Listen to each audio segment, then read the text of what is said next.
C'est un projet qui a été organisé par la communauté de communes des Vallons de la Tour et la ville de la Tour du Pin.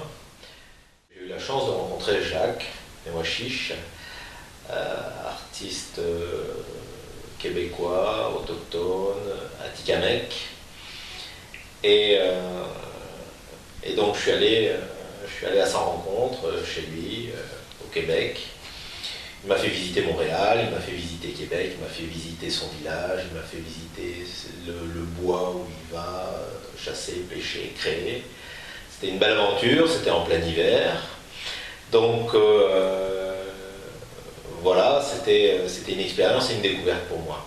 J'allais souvent dans la forêt. J'avais besoin de me retrouver.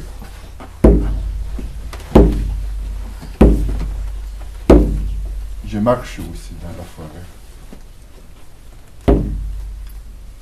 J'ai marché dans les montagnes.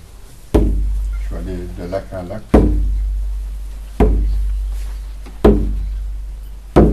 Et quand l'hiver s'installe, il y a beaucoup de neige chez moi.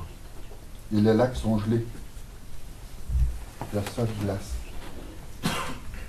On peut courir, marcher dessus. Alors j'ai pris mes raquettes. J'ai marché sur la neige. J'ai marché sur la glace. Des lacs. J'ai marché dans la forêt jusqu'à aller dans la montagne. Et là, je dis, j'ai découvert aussi un ami, un artiste, un personnage, je vais dire même, assez exceptionnel. Voilà, donc la première étape du projet, c'était aller à sa rencontre.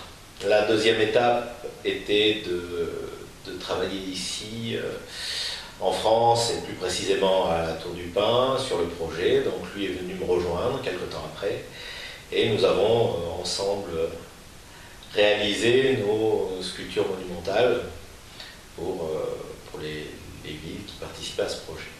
Jacques, de son côté, lui, a créé différents totems. Il m'a expliqué un peu quelles étaient ses motivations.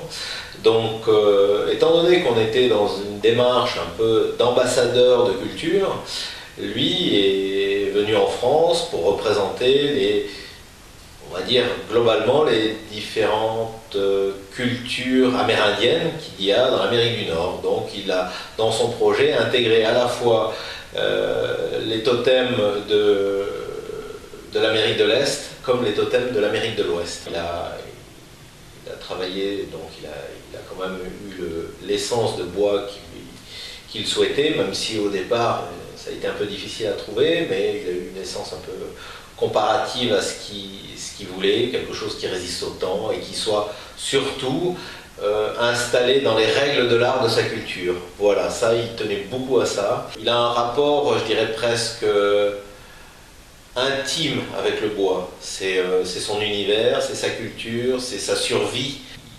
Ils sont un peuple qui dépend essentiellement du bois, de ce que le bois peut leur apporter au quotidien. C'est vraiment un élément de survie, mais en même temps, ils ont énormément de respect pour la nature, les arbres, même si on en a besoin pour chauffer, même si on en a besoin pour construire des habitations, construire des bateaux aussi, puisqu'ils exploitent beaucoup le bouleau qui leur permet de faire toutes sortes de choses. J'ai visité un musée extraordinaire. Jacques, lui, travaille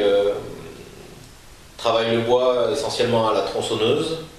Il a travaillé aussi avec certaines gouges, à la hache. Il les a poncées aussi, il les a brûlées. De mon côté, moi, je travaille l'acier. Donc c'est vrai qu'il y a aussi une idée de pérennité dans cette démarche-là. J'utilise un matériau qui n'est pas très noble, puisque c'est du fer à béton. Et je trouve intéressant aussi l'idée d'utiliser un matériau de construction qui n'est pas destiné à devenir une œuvre d'art, mais surtout un matériau qui est issu du recyclage. J'ai soumis un projet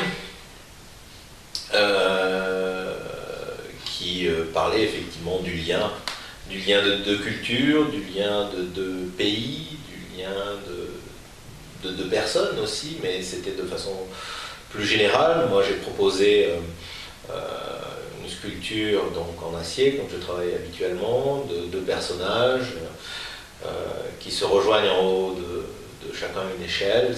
Ça s'appelle le baiser, donc c'est plus un baiser amoureux, on va dire, qu'une relation d'amitié, mais c'est vrai que moi, dans mon projet, j'étais parti sur l'idée du métissage, et c'était un peu ma façon de raconter le rapprochement des cultures. Voilà.